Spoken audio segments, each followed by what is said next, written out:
Tracking आणि बाकीचे गोष्टी करून या फ्लाईट जे आहे आता पुण्यामध्ये लँड झालेला आहे आणि सर्व जे 3 लोक होते जे पॅसेंजर तिन्ही आपल्याकडे आहे, तिन्ही सुखरूप आहे.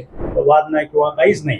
म्हणून मी सांगेल तुम्हाला, मगाशी सांगितले त्याचे मित्र बरोबर आहेत, किडनॅपिंग असं मला म्हणता येणार नाही, मित्र बरोबर आहेत. पण नेमकं न सांगता विदाऊट एनी कम्युनिकेशन अचानक गेला कसा, ह्याच्यासाठी आम्ही वरी होतो. सावंत साहेबांचे कुटुंबियांचे जे हे होता की मुलगा कुठे आहे, कसा गेले, ते आता मुलगा सुखरूप आलेला आहे. त्यांच्यासोबत जे त्यांचे 2 मित्र होते तेही परत आलेले आहे. आज रोजी 4 वाजेच्या सुमारास पुणे पोलीस कंट्रोल रूमला कॉल आला की माजी मंत्री महोदय तानाजी सावंत साहेबांचे मुलगा ऋषिराज सावंत हे कोणी अज्ञात व्यक्ती यांना घेऊन गेलेले आहे. यानंतर लगेच सर्व यंत्रणा जे आहे ते ॲक्टिव्हेट झाली आणि त्यानंतर सर्व माहिती घेतल्यानंतर हे फ्लाईट घेतला होता, एक चार्टर्ड फ्लाईट होती आणि ते फ्लाईट बँकॉकसाठी बुक करण्यात आली होती. या फ्लाईटचे नंतर ट्रॅकिंग आणि बाकीचे गोष्टी करून या फ्लाईट जे आहे आता पुण्यामध्ये लँड झालेला आहे आणि सर्व जे 3 लोक होते जे पॅसेंजर तिन्ही आपल्याकडे आहे, तिन्ही सुखरूप आहे. आणि या कोणत्या कारणासाठी हे लोक चालले होते याबद्दलची जे आहे ते विचारपूस आता करण्यात येत आहे.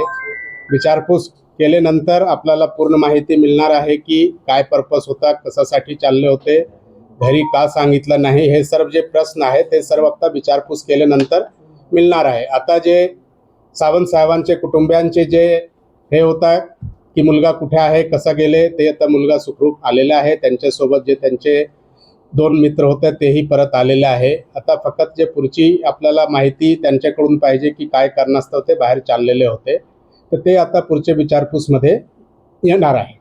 आता आपले काही प्रश्न असतील तर विचार. कुठे आहे ते आता सध्या? पुण्यामध्ये आलेले आहे, जे आहे आता सुखरूप आहे, एअरपोर्टवर आहे आणि आता ते जे आहे त्यांचे विचारपूस आणि बाकीचे जे गोष्टी आहेत ते चालू आहे. पुण्यामध्ये लँड झालंय हे फ्लाईट.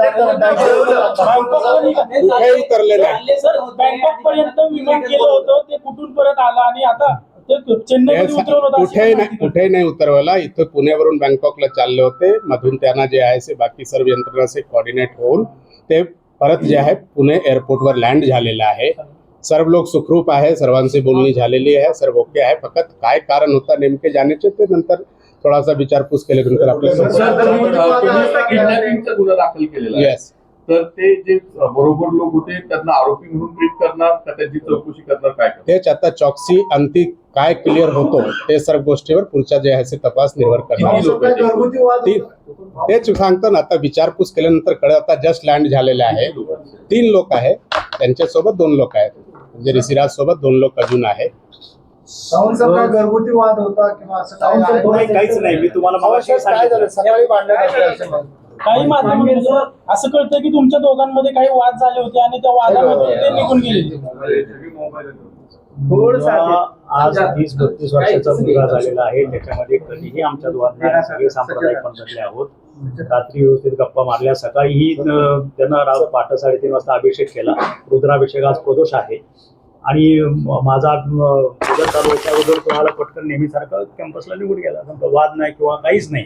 म्हणून मी सांगेल तुम्हाला, मगाशी सांगितले त्याचे मित्र बरोबर आहेत, किडनॅपिंग असं मला म्हणता येणार नाही, मित्र बरोबर आहेत. पण नेमकं न सांगता विदाऊट एनी कम्युनिकेशन अचानक गेला कसा, ह्याच्यासाठी आम्ही वरी होतो. मगाशी तेच बोललो तुम्हाला, आताही तेच सांगतोय.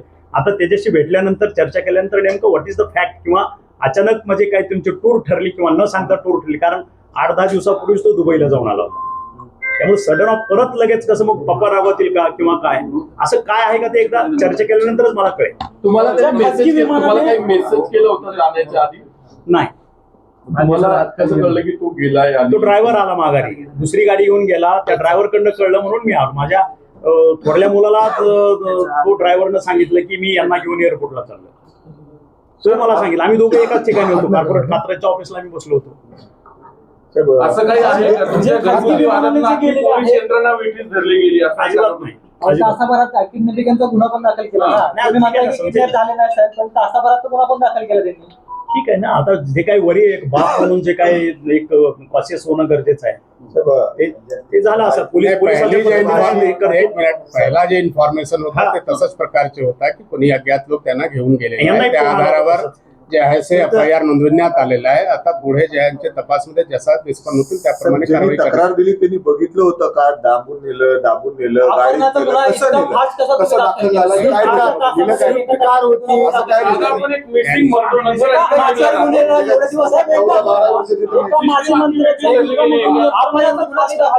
चोवीस तासापर्यंत जर तो घरी नाही आला तर आपण responding ला जातो. पहिली मीटिंग होते.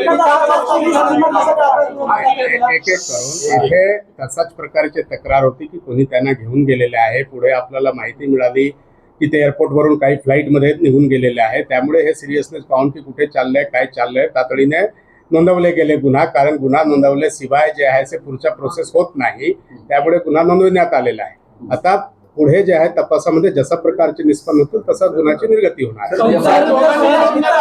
त्या दोघांनी पळून नेलं असं काही आहे का सावंत साहेब? तुमच्या त्याच्या मित्रांनी त्याला पळून नेलं असं काही आहे का? मगाशी माझा इंटरव्ह्यू तुम्ही बघा. मी हेच म्हटलं त्याचे 2 मित्र आणि तो गेलेला आहे. न सांगता गेलेला आहे. मला ना त्यांच्या मिसेसला ना आईला ना भावाला विदाऊट एनी असं होत नाही. डेली आम्ही दिवसातनं 10 ते 15 वेळा बोलतो. बोलणं झालं नाही आणि अचानक त्याच्या ड्रायव्हरला माझ्या मुलाला फोन आला की मी त्यांना एअरपोर्टला सोडलं म्हणून तू माझ्याकडे आला केबिनला तिथंच कात्रजला की असं असं पप्पा तो एअरपोर्टला गेला तुम्हाला सांगितलं का? मला माहित नाही. म्हणून आम्ही दोघंही उठून परत कॅम्पसला गेलो. हे झालेलं तुम्हाला मगाशीच बोललो. ड्रायव्हरने सांगितलं एवढ्या आरामात जाऊन त्यांना सोडून आला तर मग किडनॅपचा गुन्हा कसं काय दाखल झाला? कुठला? तुम्ही म्हणताय ना ड्रायव्हरनी तुम्ही सांगितलं driver सोडून आला. मगाशी तुम्हाला बोललो की कसं झालं मग? पोलीस स्टेशनला यांना